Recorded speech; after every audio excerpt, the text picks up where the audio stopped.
ನಮಸ್ತೆ ನನ್ನೆಲ್ಲ ವೀಕ್ಷಕ ಪ್ರಭುಗಳಿಗೆ. ನಾನು ನಿಮ್ಮ ಶೋಭಾ ವೆಂಕಟ್. ಐ ಹೋಪ್ ಎಲ್ಲ ಚೆನ್ನಾಗಿದ್ದೀರಾ ಅಂತ ತಿಳ್ಕೊತೀನಿ. ಸಮಸ್ತ ಭಗವದ್ಭಕ್ತರಿಗೂ ಅನಂತ ಚತುರ್ದಶಿಯ ಅನಂತ ಶುಭಾಶಯಗಳು. ಬದುಕಿಗೆ ಬಂಗಾರದ ವರವನ್ನು ಕೊಡುವ ಅನಂತ ಪದ್ಮನಾಭನ ವ್ರತದ ಬಗ್ಗೆ ತಿಳ್ಕೊಳ್ಳೋಣ.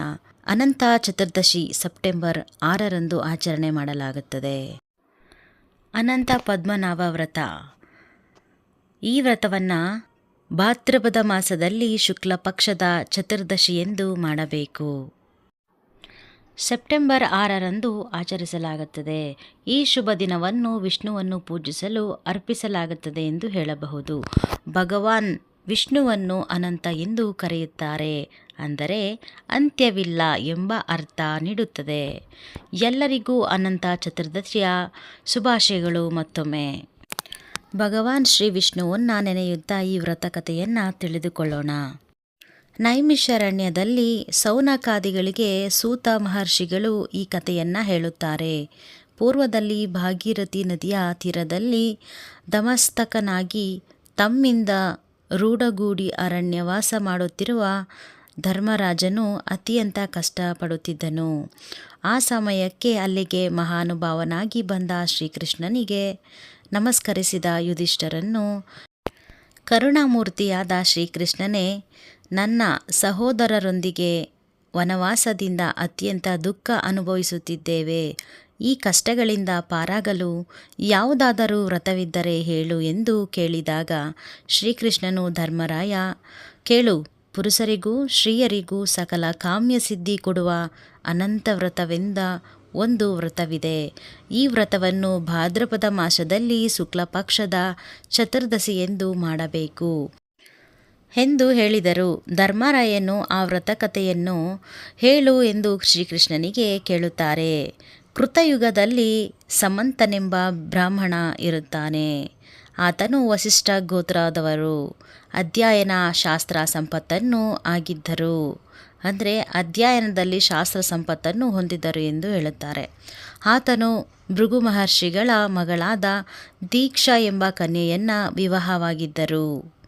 ದೀಕ್ಷಾದೇವಿಯು ಗರ್ಭವತಿಯಾಗಿ ಸಕಲ ಗುಣವುಳ್ಳ ಹೆಣ್ಣು ಮಗುವಿಗೆ ಜನ್ಮ ನೀಡಿದರು. ಮಗುವಿಗೆ ಶೀಲೆ ಎಂದು ಹೆಸರಿಟ್ಟರು. ದೀಕ್ಷಾದೇವಿಯು ಅತಿ ಜ್ವರದ ತಾಪದಿಂದ ಮೃತಪಟ್ಟಳು. ಆಗ ಸಮಂತನು ಯುದ್ಧ ಯಾಗ ಕಾರ್ಯಗಳಿಗೆ ತೊಂದರೆಯಾಗಬಾರದೆಂದು ಕರ್ಕಶ ಎಂಬ ಕನ್ಯೆಯನ್ನು ವಿವಾಹವಾದರು. ಬಹಳ ಕ್ರೂರ ಸ್ವಭಾವ ಉಳ್ಳವಳು ಅವಳು, ಜಗಳಗಂಟಿಯೂ ಆಗಿದ್ದಳು. ಮಗಳಾದ ಶಿಲೆಯು ವಿವಾಹ ಯೋಗ್ಯಳಾದಾಗ ಸಮಂತನು ಮಗಳನ್ನು ಮಹಾಮಹಿಮರಾದ ಕೌಂಡ್ಯನ ಋಷಿಗಳಿಗೆ ಕೊಟ್ಟು ವಿವಾಹವನ್ನು ಮಾಡಿದರು. ಗಂಡನ ಮನೆಗೆ ಕಳಿಸುವಾಗ ಅಳಿಯನಿಗೆ ಕೊಡತಕ್ಕ ವಸ್ತ್ರ ಆಭರಣಗಳನ್ನು ಸ್ವಲ್ಪ ಕೊಡಬೇಕೆಂಬುದು ಪತ್ನಿಯನ್ನು ಕೇಳಿದಾಗ ಅತಿ ನಿಷ್ಠುರವಾಗಿ ಕೊಡಲು ಏನೂ ಇಲ್ಲ ಎಂದಳು ಕರ್ಕಶ. ಬೇರೆ ದಾರಿ ಕಾಣದೆ ಸಮಂತನು ಮದುವೆಗೆಂದು ತಂದ ಉಳಿದ ಅಲ್ಪ ಸ್ವಲ್ಪ ಹಿಟ್ಟನ್ನು ಕೊಟ್ಟು ಅಳಿಯ ಮಗಳನ್ನು ಕಳುಹಿಸಿದನು. ಕೌಂಡಿನ್ಯನು ಸದಾಚಾರ ಸಂಪತ್ತುಳ್ಳ ಪತ್ನಿಯೊಂದಿಗೆ ಬಂಡಿಯಲ್ಲಿ ಕುಳಿತು ತನ್ನ ಆಶ್ರಮಕ್ಕೆ ಹೊರಟನು. ಹೋಗುವಾಗ ದಾರಿ ಮಧ್ಯದಲ್ಲಿ ಒಂದು ನದಿ ತೀರದಲ್ಲಿ ಬಂಡಿಯನ್ನು ನಿಲ್ಲಿಸಿ ಮಧ್ಯಾಹ್ನವಾದ್ದರಿಂದ ಮಧ್ಯಾಹ್ನಿಕವನ್ನು ಮಾಡುವುದಕ್ಕಾಗಿ ಕೌಂಡಿನ್ಯರ ನದಿಯ ಕಡೆಗೆ ಹೊರಟರು. ಆ ದಿವಸ ಅನಂತ ಚತುರ್ದಶಿ ಆದುದರಿಂದ ಅನೇಕ ಮಂದಿ ಮಹಿಳೆಯರು ಕೆಂಪು ಸೀರೆಯನ್ನು ಉಟ್ಟುಕೊಂಡು ಬಹಳ ಶ್ರದ್ಧಾಭಕ್ತಿಯಿಂದ ಅನಂತ ಪದ್ಮನಾಭ ಸ್ವಾಮಿಯನ್ನು ಪೂಜೆ ಮಾಡುತ್ತಿದ್ದರು. ಕೌಂಡಿನ್ಯರ ಸತಿಯಾದ ಶಿಲೆಯು ಅದನ್ನು ನೋಡಿ ಅವರ ಸಮೀಪಕ್ಕೆ ಹೋಗಿ, ಮಾತೆಯರೇ, ನೀವು ಮಾಡುತ್ತಿರುವ ಪೂಜೆ ಯಾವುದು? ಯಾವ ದೇವರನ್ನು ಪೂಜಿಸುತ್ತಿದ್ದೀರಿ? ಇದರ ಹೆಸರೇನು? ನನಗೂ ಸ್ವಲ್ಪ ಹೇಳಿಕೊಡಿ ಎಂದು ಕೇಳಿದರು. ಆಗ ಪೂಜೆ ಮಾಡುತ್ತಿದ್ದ ಆ ಮಹಿಳೆಯರು, ನಾವು ಅನಂತನ ಪೂಜಿಸುತ್ತಿರುವೆವು. ಇವತ್ತಿನಲ್ಲಿ ಈ ಸಂಪ್ರದಾಯವಿದೆ. ಇಂದು ಭಾದ್ರಪದದ ಶುಕ್ಲ ಚತುರ್ದಶಿ. ಈ ದಿನ ಮಹಾವಿಷ್ಣುವನ್ನು ಅನಂತ ಮತ್ತು ಯಮುನೆಯರೊಡನೆ ಪೂಜಿಸಿದರೆ ಸಕಲ ಇಷ್ಟಾರ್ಥಗಳು ನೆರವೇರುವುದು ಎಂದು ತಿಳಿಸಿದರು. ಇದನ್ನು ತಿಳಿದು ಸಂತಸಗೊಂಡ ಶಿಲೆಯು ಅವರ ಸಹಾಯದಿಂದ ವ್ರತವನ್ನು ಮಾಡಿ ಅನಂತನ ದಾರವನ್ನು ಕೈಗೆ ಕಟ್ಟಿಕೊಂಡು ದಾರಿಯಲ್ಲಿ ಆಹಾರಕ್ಕಾಗಿ ತಂದಿಟ್ಟ ಹಿಟ್ಟನ್ನು ಬ್ರಾಹ್ಮಣರಿಗೆ ಕೊಟ್ಟು ಪತಿಗೆ ಸ್ವಲ್ಪ ಆಹಾರವನ್ನು ಕೊಟ್ಟು ಉಳಿದ ಸ್ವಲ್ಪವನ್ನು ತಾನು ಸೇವಿಸಿ ಸಂತುಷ್ಟಳಾಗಿ ತನ್ನ ಪತಿಯೊಡನೆ ಆಶ್ರಮಕ್ಕೆ ಬಂದಳು. ಆಶ್ರಮಕ್ಕೆ ಹೋದ ತಕ್ಷಣವೇ ಅನಂತ ಸ್ವಾಮಿಯ ಅನುಗ್ರಹದಿಂದ ಅನಂತವಾದ ಸರ್ವೋತ್ತಮನಾದ ಲೋಕಸಮ್ಮತವಾದ ಅಷ್ಟೈಶ್ವರ್ಯಗಳು ವ್ರತ ಮಹಿಮೆಯಿಂದ ದೊರಕಿತು.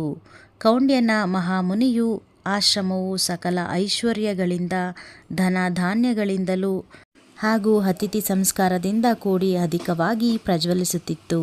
ಶಿಲೆಯು ಸಕಲ ಸರ್ವಾಭರಣಗಳನ್ನು ಧರಿಸಿ ಸಾವಿತ್ರಿಗೆ ಸಮಾನಳಾದಳು. ಇದನ್ನು ನೋಡಿದ ಬಂಧುಗಳು ಅನಂತ ಪದ್ಮನಾಭನ ಅನುಗ್ರಹದಿಂದ ಈಕೆ ಇಷ್ಟು ಸಂತೋಷದಿಂದ ಇದ್ದಾಳೆ ಎಂದು ಮಾತನಾಡಿಕೊಳ್ಳುತ್ತಿದ್ದರು. ಹೀಗಿರುವಾಗ ಒಮ್ಮೆ ಕೌಂಡಿನ್ಯರು ಪತ್ನಿಯ ಕೈಯಲ್ಲಿದ್ದ ಕೆಂಪು ದಾರವನ್ನು ನೋಡಿ ಅದು ಏನೆಂದು ಕೇಳಲು ಆಕೆಯು ಅನಂತ ವ್ರತದ ವಿಚಾರವನ್ನು ತಿಳಿಸಿ ವ್ರತದ ಫಲವಾಗಿ ಸ್ವಾಮಿಯ ಅನುಗ್ರಹದಿಂದ ತಮಗೆ ಧನಧಾನ್ಯ ಐಶ್ವರ್ಯಗಳು ದೊರಕಿದೆ ಎಂದಳು. ಇದನ್ನು ಕೇಳಿ ಕೋಪಗೊಂಡ ಕೌಂಡಿನ್ಯರು, ನಮಗೆ ದೊರಕಿರುವ ಸಕಲ ಧನ ಧಾನ್ಯವು ನಮ್ಮ ತಪಸ್ಸಿಗೆ ಸಾಧನೆಗೆ ಫಲವೆಂದು ತಿಳಿದಿದ್ದೆ. ಪತ್ನಿಯ ಕೈಯಲ್ಲಿರುವ ದಾರವನ್ನು ಕಿತ್ತು ಹತ್ತಿರದಲ್ಲಿದ್ದ ಬೆಂಕಿಗೆ ಹಾಕುತ್ತಾರೆ. ಶಿಲೆಯು ತಕ್ಷಣ ಭಯದಿಂದ ಓಡಿ ಬಂದು ದಾರವನ್ನು ತೆಗೆದು ಹಾಲಿನಲ್ಲಿ ಹಾಕಿ ರಕ್ಷಿಸಿದಳು. ಸಾಧಾರಣವಾಗಿ ಹೆಣ್ಣು ಮಕ್ಕಳು ಯಾವುದೇ ವ್ರತ ಕಥೆಯನ್ನು ಮಾಡಿ ಅಥವಾ ದಾರವನ್ನು ಕಟ್ಟಿಕೊಂಡು ಅದನ್ನು ವಿಸರ್ಜಿಸಿದಾಗ ಹಾಲಿನಲ್ಲಿ ಅದ್ದಿ ಹಾಲು ಬರುವ ಗಿಡಗಳ ಮೇಲೆ ಹಾಕುತ್ತೇವೆ. ಹಾಲು ಬರುವ ಗಿಡ ಎಂದರೆ ನಂಜುಬಟ್ಟಲು, ಹೂವಿನ ಗಿಡ ಇತ್ಯಾದಿಗಳು. ಕೌಂಡಿನ್ಯರ ಈ ಕೃತ್ಯದಿಂದಾಗಿ ಅವರ ಐಶ್ವರ್ಯ ದಿನೇ ದಿನೇ ನಶಿಸಿ ಹೋಯಿತು.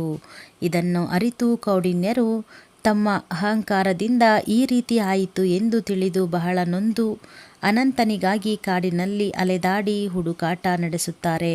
ಬಹಳ ಕಷ್ಟಪಟ್ಟು ನೊಂದು ಬೆಂದು ನಂತರ ಅವರ ನಿಷ್ಠೆ ಭಕ್ತಿಗೆ ಮೆಚ್ಚಿ ಅನಂತನು ಅವರಿಗೆ ದರ್ಶನ ಕೊಟ್ಟು ಆಶೀರ್ವದಿಸುತ್ತಾನೆ. ನಂತರ ಕೌಂಡಿನ್ಯರು ಅನಂತರ ವ್ರತವನ್ನು ಆಚರಿಸಿ ಅದರ ಪ್ರಭಾವದಿಂದ ಇಷ್ಟಾರ್ಥಗಳನ್ನು ಪಡೆದು ಸಕಲ ಸಂಪತ್ತನ್ನು ಅನುಭವಿಸಿ ಇತರ ಪರರಿಗೂ ಕೂಡ ಇದರಲ್ಲಿರುವ ಚಮತ್ಕಾರದ ಬಗ್ಗೆ ಹೇಳಿ ಮೋಕ್ಷವನ್ನು ಹೊಂದಿ ಈಗಲೂ ಉಡುರಾಶಿಗಳ ಮಧ್ಯದಲ್ಲಿ ಪುನರ್ವಸು ನಕ್ಷತ್ರವಾಗಿ ಪ್ರಕಾಶಿಸುತ್ತಿದ್ದಾರೆ. ಭವಿಷ್ಯೋತ್ತರ ಪುರಾಣದಲ್ಲಿ ಈ ಕಥೆಯಿಂದ ಪದ್ಮನಾಭ ಅನಂತ ಪದ್ಮನಾಭ ಸ್ವಾಮಿಯ ಮಹಾತ್ಮೆಯನ್ನು ಅಲ್ಪನೂ ಕೂಡ ಸಂಕಲ್ಪ ಮಾಡುವ ವ್ರತವಾಗಿದ್ದು ಅನಂತ ವರವನ್ನು ಕರುಣಿಸುವ ಅನಂತ ಪದ್ಮನಾಭ ಮಹಾವಿಷ್ಣುವು ಪದ್ಮನಾಭನಾಗಿ ಅನಂತನಲ್ಲಿ ಮಿಲನವಾದ ವ್ರತವಾಗಿದೆ. ಇದನ್ನು ಮೋಕ್ಷ ವ್ರತ ಎಂದು ಕರೆಯುತ್ತಾರೆ. ಈ ವ್ರತವು ವನವಾಸದಲ್ಲಿರುವ ಪಾಂಡವರಿಗೆ ಶ್ರೀಕೃಷ್ಣನು ಹೇಳಿ ಧರ್ಮರಾಜನಿಂದ ವ್ರತವನ್ನು ಮಾಡಿಸಿ ಅವರ ವಿಜಯಕ್ಕೆ ಕಾರಣವಾಯಿತು ಎಂದು ಹೇಳುತ್ತಾರೆ.